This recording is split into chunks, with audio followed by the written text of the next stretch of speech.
Баршаңызға қайырлы күн достар, каналыма қош келдіңіздер. Бүгін мен сіздерге өте керемет дастарханыңыздың сәні болатын бір жегеннен қайта жасағыңыз келетін керемет салаттың рецептімен бөлісетін боламын.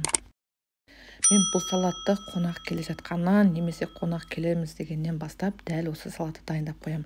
Енді келген қонақтарым тамсанып тұрып жейді. Керемет салат, сондықтан видеомды соңына дейін көрсеңіздер. Бұл дәмді салатымыз үшін экранда көрсетілген көкөністер қажет болады. Мен 2 тарелкаге шығатындай етіп жасап жатырмын. Сіздер көпшілік қонақ шақырсаңыздар, қоспаларды қажетінше көп қоссаңыздар болады. Етімізді дәл осылай ұзынша етіп жұқалап тураймыз. Енді қиярымызды турап бастаймыз. Қиярымызды ұзынша етіп, өте жұқа етіп тураймыз. Біздерге етті жері қажет емес, себебі суы шығып кетеді, сондықтан біздерге осы сырты ғана қажет болады.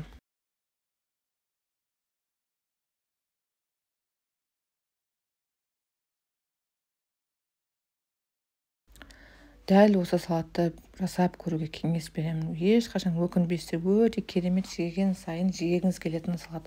Өте дәмді және де острый салаттардың бірі. Острый қылып жасасаңыздар да болады, немесе бұрышын аздау қоссаңыздар болады. Мен әр қонақ келетін сайын дәл осы салатты жасап қоямын. Енді келген қонақтарым рахметін айтып, дәмді болғандығын айтады. Міне дәл осылай турап аламыз.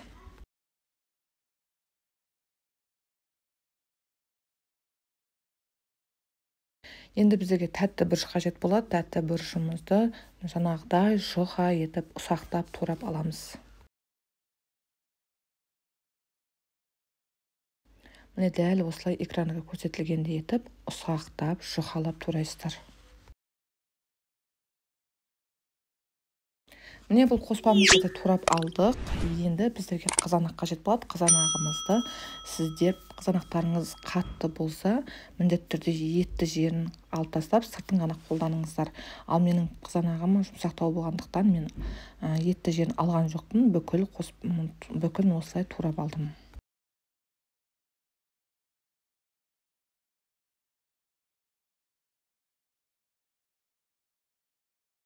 Енді біздерге укроп пен көкпияз қажет болады. Укропымызды аз мөлшерде және де көкпиязымызды да аз мөлшерде қостым. Көкпиязымыздың сабақтарын осындай қиғашынан турасаңыздар әдемі көрінеді. Енді біздерге чеснок қажет болады. Чеснокты мен қажетінше 4 штук қостым. Сіздер аз қоссаңыздар да болады.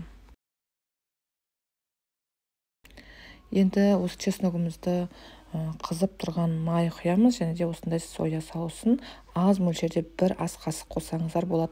Және де тұзды да аз мөлшерде қасықтың ұшымен ғана қоссаңыздар болады.